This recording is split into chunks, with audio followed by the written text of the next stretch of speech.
The night Monaco drowned in rain, Alexander Westwood stood alone at the window of his glass-walled penthouse. Lightning split the sky, illuminating the sea below, restless and violent. The world called him the king of steel and glass, a tycoon whose empire stretched across continents. But inside, he was nothing more than a man surrounded by silence. His fortune had built towers that touched the clouds, yet not one had managed to fill the hollow inside his chest. As the storm raged, he spotted something unusual on the empty boulevard below. At first, he thought it was debris, tossed about by the merciless wind. But then, through sheets of rain, he saw it move. Small, fragile, alive. Without thinking, Alexander grabbed his coat and rushed into the storm. The rain hit him like daggers, soaking his suit within seconds. When he reached the corner, his heart froze. A little girl, no more than 7, barefoot, shivering, her thin dress plastered against her skin. Her wide eyes darted like a trapped bird's, terrified and lost. "Hey," Alexander's voice softened, gentler than he had ever heard himself sound. "You're safe now." The child flinched, ready to run, but the storm had stolen her strength. She collapsed into his arms, trembling. Alexander lifted her easily, his chest tightening as if the weight he carried was not her small body, but her broken world. By the time they reached his mansion, thunder still cracked, but Alexander no longer heard it. All he heard was the shallow, fearful breathing of the child clinging unconsciously to his soaked shirt. For the first time in years, the silence of his life had been broken, not by business, not by power, but by a child who appeared like a whisper in the storm. And Alexander Westwood, the man who thought he had no more room in his heart, felt something stir within him, something he had forgotten existed. The next morning, the storm had passed, leaving the Riviera washed clean. But inside Alexander's mansion, the air was heavy with questions. The little girl stirred in one of the guest bedrooms, the pale curtains fluttering with the sea breeze. She woke with a start, her eyes wide, scanning the room as if it were a trap. Alexander, standing at the doorway, froze. He had faced ruthless businessmen, judges, even hostile governments. But in that moment, it was the gaze of one frightened child that left him powerless. "I won't hurt you," he said quietly, his voice stripped of the commanding edge that once ruled boardrooms. "You're safe here." She didn't answer. Her tiny hands clutched the blanket like armor, her shoulders stiff. Alexander noticed bruises peeking from beneath her sleeve, and anger stirred in him, not the cold anger of deals gone wrong, but a deeper fire, raw and human. He stepped closer, cautiously, as though approaching a wild bird that might fly at the slightest movement. "My name is Alexander," he offered, lowering himself to her eye level. "What's yours?" Silence. Then, barely audible, like the brush of wind, "Sophia." The name struck him with unexpected force. He repeated it softly, as though promising to guard it. Sophia.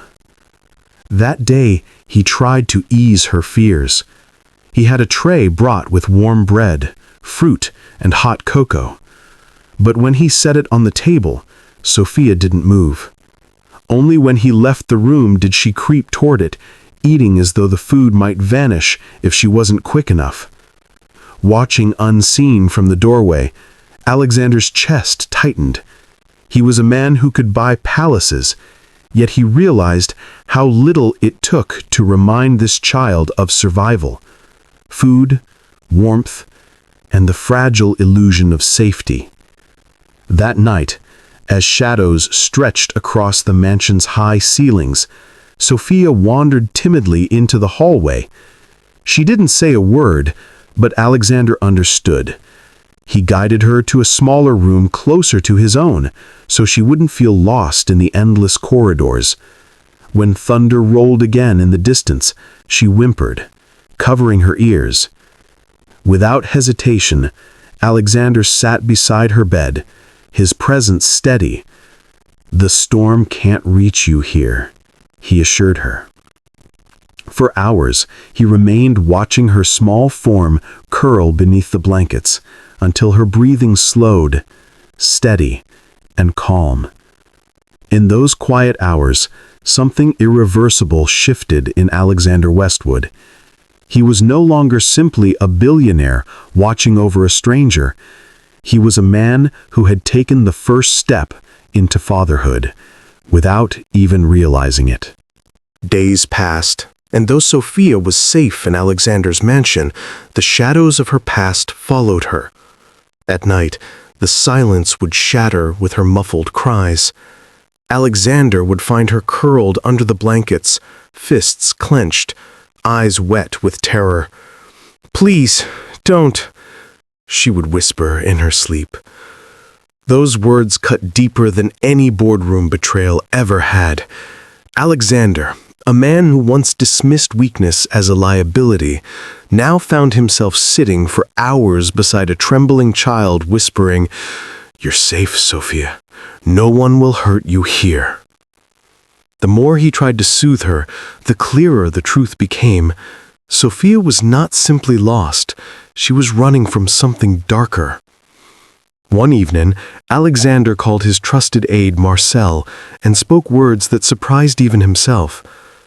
"Find out where she came from, who let this happen to her, and bring me the names of those responsible." Within days, the pieces came together. Sophia's story was cruel and simple. She had been placed in the care of distant relatives after her parents died in a car accident. Instead of protecting her, they had treated her as a burden, a child to be hidden, neglected, and beaten when she cried for help. Eventually, they abandoned her entirely, casting her out like she was nothing. When Marcel laid the report on his desk, Alexander's hands tightened on the papers until his knuckles turned white. He had dealt with rivals who cheated him, politicians who betrayed him, but nothing ignited his fury like this, the deliberate breaking of a child. That night, when Sophia hesitantly approached him in the study, holding her stuffed bear like a shield, Alexander set the papers aside and forced his anger into stillness. She needed calm, not fire.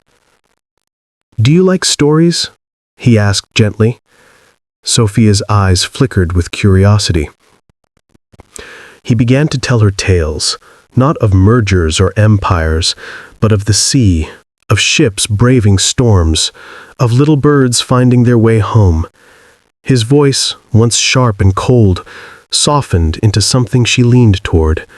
She didn't speak, but she listened, and when her eyelids grew heavy, she fell asleep on the couch beside him. Alexander covered her with a blanket, watching the rise and fall of her small chest.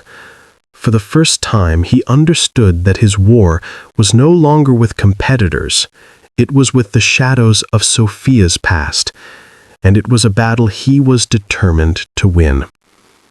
From that moment, his vow was sealed.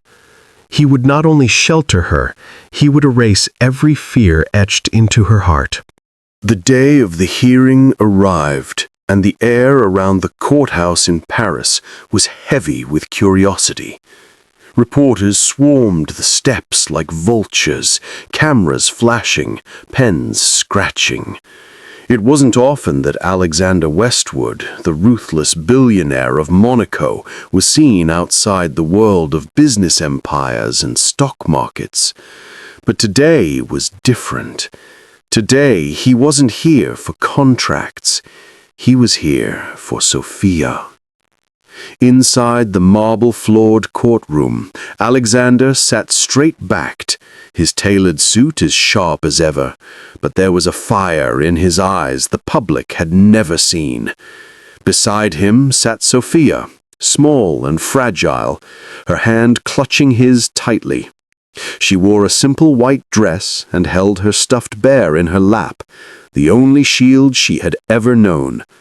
Across the room, the so-called relatives who had abandoned her sat stiffly, whispering in hushed tones to their lawyer. Their expressions were smug, as if they believed Alexander's wealth and arrogance would crumble under the weight of the law. But they underestimated the man he had become. When the judge asked who would speak on Sophia's behalf, Alexander rose. His voice carried through the chamber, firm, resonant, and unshakable. "This child," he began, glancing at Sophia with gentleness that contrasted the steel in his tone, "was left in the hands of those who should have protected her. Instead, they bruised her spirit, broke her trust, and cast her into the streets like refuse. Had fate not brought her to me during a storm, she would not be alive today. That is not family. That is cruelty." The courtroom went silent. Even the journalists forgot to write. Alexander continued, his voice sharpened not by pride, but by conviction. "I stand before you not as a tycoon, but as a man who has looked into the eyes of a child and seen both fear and hope. Sophia deserves more than a name on a piece of paper. She deserves safety, dignity, and love, and I will give her all three. Not because of what I have, but because of who she is, my daughter, from the moment I found her." For the first time in his career, Alexander's voice cracked, not from weakness, but from a truth that could no longer be contained.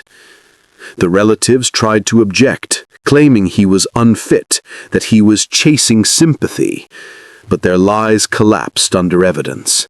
Marcel's report, photographs of Sophia's bruises, and testimonies from neighbors who had heard her cries.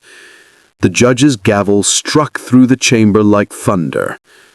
"Custody is hereby granted to Mr. Alexander Westwood."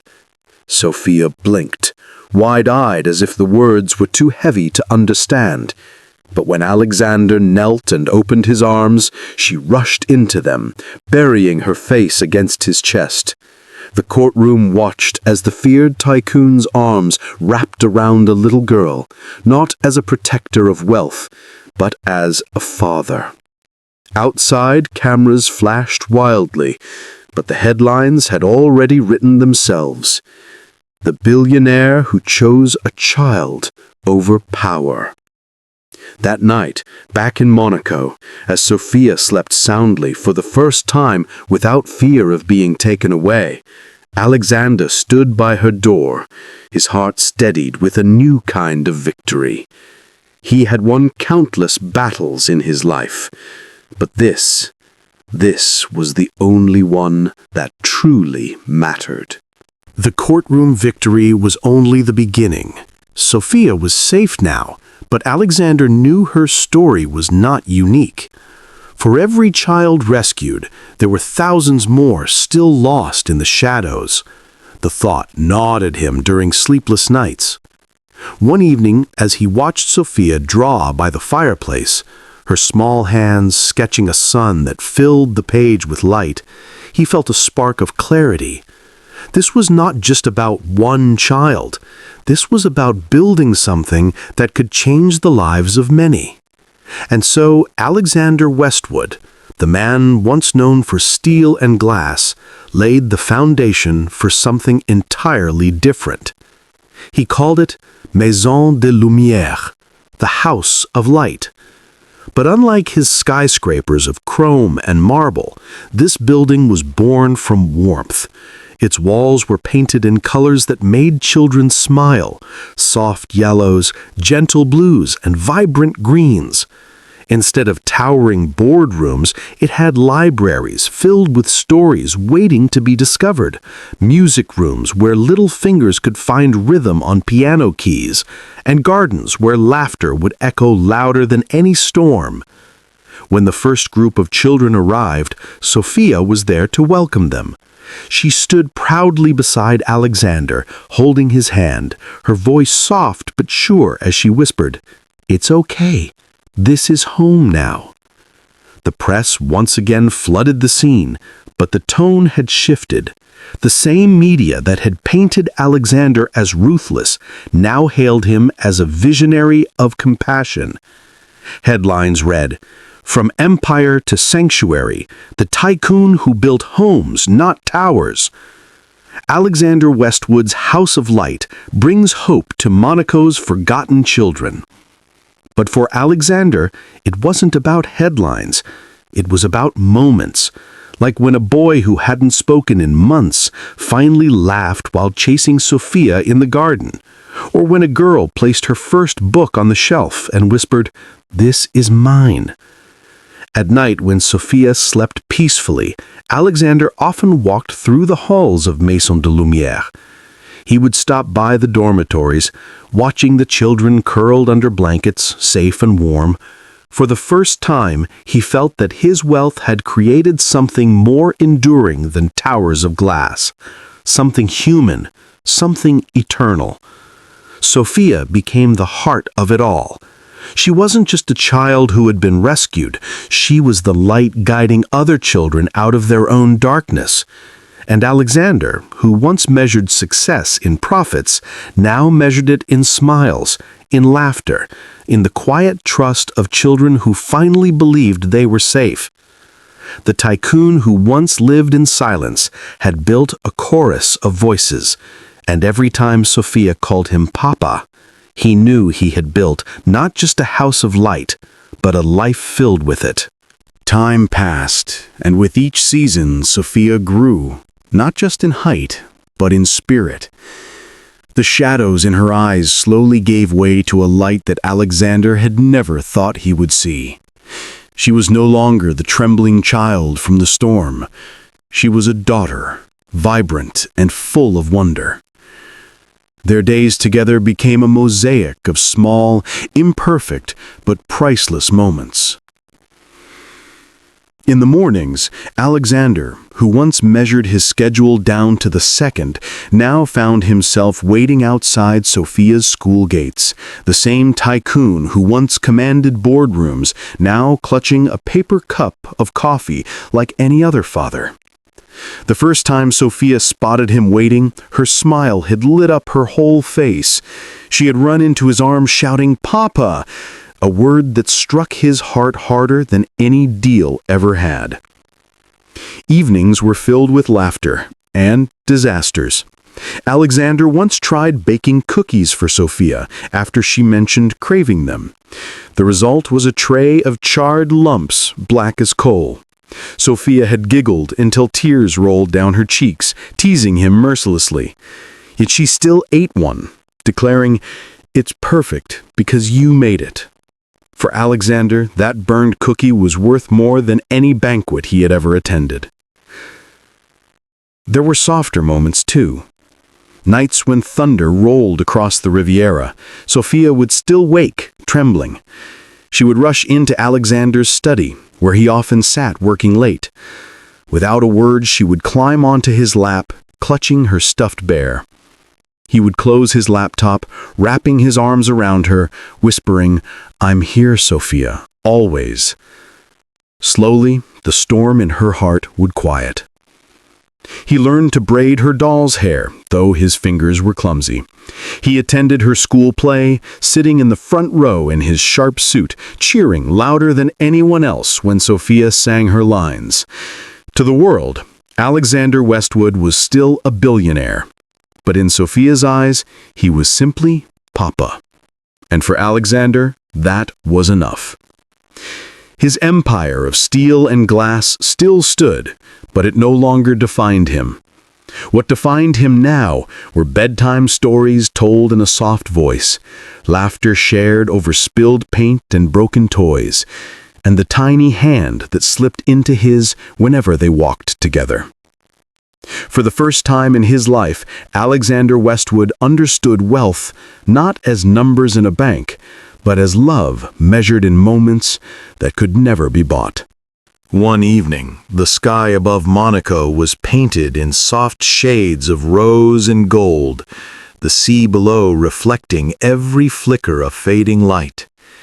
Alexander and Sophia sat together on the balcony of the mansion, the sound of waves crashing gently against the cliffs below. It had become their ritual to end the day side by side, watching the horizon melt into stars. Sophia leaned against him, her stuffed bear still tucked under her arm, even though she was growing older.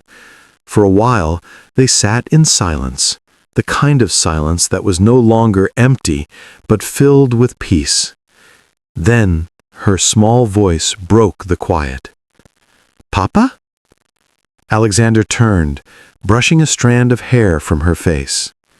"Yes, Sophia?" She hesitated, her young eyes searching his, almost afraid of the answer.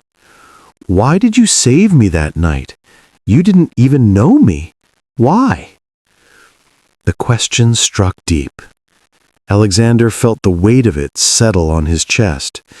He had been asked many questions in his life about profits, power, the future of his empire, but never one that reached so far into his soul. He knelt in front of her, resting his large hands gently on her small shoulders. His voice, when it came, was thick with emotion he no longer cared to hide. "Because saving you saved me." Sophia's brow furrowed in confusion. "Saved you?" Alexander's smile softly, his eyes glistening. "Before you, I had everything the world could offer: money, houses, cars, power, but I had nothing that mattered. My life was an empty glass tower, tall but hollow. Then I found you, in the storm, shivering and alone, and for the first time I understood what I was missing. You gave my life meaning, Sophia. You gave me family." Her eyes welled with tears, and without another word, she threw her arms around his neck. "I love you, Papa." He closed his eyes, holding her tightly, feeling her heartbeat against his chest.